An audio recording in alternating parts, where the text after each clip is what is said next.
清华美院到底能不能算真正的清华？小明只是随口提了一嘴自己是清华毕业的，一旁的否否就瞬间炸了毛，脸色当场就沉了下来。他没等小明多说，便直接吐槽：“哎，你可以说你上的是清华美院，不是清华，你这是加料啊！”没人知道小明的学历含金量其实高的惊人，他不仅本科就读于清华美院，更顺利拿下了哈佛研究生学位，说是妥妥的高学历学霸一点都不夸张。当时现场人多眼杂，还有录制任务在身，为了不打乱整体的录制节奏，小明压下了心底的不悦，体面的没有当场回怼。可谁也没料到戏剧性的一幕发生了，被无端冒犯的小明尚且保持着与冷静，主动挑起矛盾的否否反倒先一步破了防。张雨绮看不过去，只是随口夸了小明几句，小明还没来得及开口回应这份善意，一旁的否否就瞬间急得跳脚，他当着所有人的面反驳张雨绮：“小明一直在学校一直是肯定是学习成绩好，长得又帅的那个。他并不是成绩好，对，他去的也不是啥真的名校。”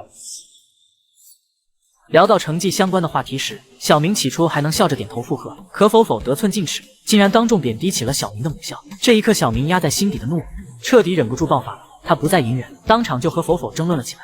我简历里边随便一条我都可以说了。你以为你的简历很招人喜欢吗？大哥，得醒醒吧！大哥，得醒醒吧！你又没看过，你怎么知道你不行？你全都是头衔，又没有真才实华。否否毫不掩饰自己的恶意，这一幕就连一旁的小贾都看不下去，他当即站出来为小明仗义直言：“怎么没有真才实华啊？我在博物馆全是他讲的，怎么就没有？你又没给我讲。”哎，没事，继续。搞笑。本以为有小贾出面调解，否否会不再胡搅蛮缠，却不曾想他愈发的过分。他打着为小明着想的幌子，不停打压指责小明。小明，开始不是，我不明白你啥意思啊？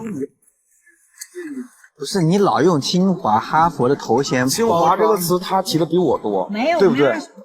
我都不会允许任何人去攻击我的学校。一时间，餐桌之上的气氛瞬间降到冰点，紧绷的让人喘不过气。张雨绮看着否否胡搅蛮缠的样子，直接起身为小明撑腰说话，语气里满是维护。他就长得很帅，你起开！你不要因为人长得很帅，你就在那边挑事。哎呦，错了。众人都以为有张雨绮出面，这场无谓的争执终于能结束。可谁也没想到，否否依旧不肯罢休，趁着小明起身去厕所的空档，他竟然追上去继续嘲讽小明心胸狭隘，连玩笑都开不起。开玩笑怎么啦？你这么在乎这个梗有什么意思？因为你一直在提。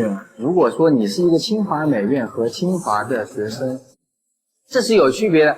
否否这接二连三的刻意挑衅，小明整个人只剩下无语。好在现场的其他嘉宾都头脑清醒，他们一眼就看穿了否否内心的狭隘，也明白小明的委屈，于是纷纷站出来为小明打抱不平，反驳否否的片面之言。人家没做标签，我真的什么都没做。你认不认为这也是你的主观想法？对，你觉得，你没有那么大的一个，人家没觉得，我也没觉得，大家也没都觉得，你只是你觉得。他的新闻上是这样写的，他新闻这样写，我怎么不知道？我怎么没注意？为什么就你百度一搜我的名字，第一条出来就是清华美院富豪名。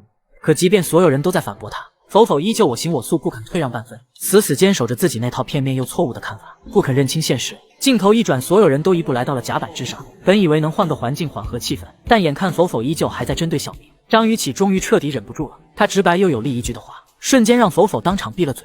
否否 ，You ruined my life。否否直到最后都没能明白自己到底错在了哪里，依旧一脸茫然与不甘。他一味地指责他人刻意挑衅种种举动，恰恰暴露了他深入骨子里的自卑与狭隘，也让自己沦为了众人眼中的笑话。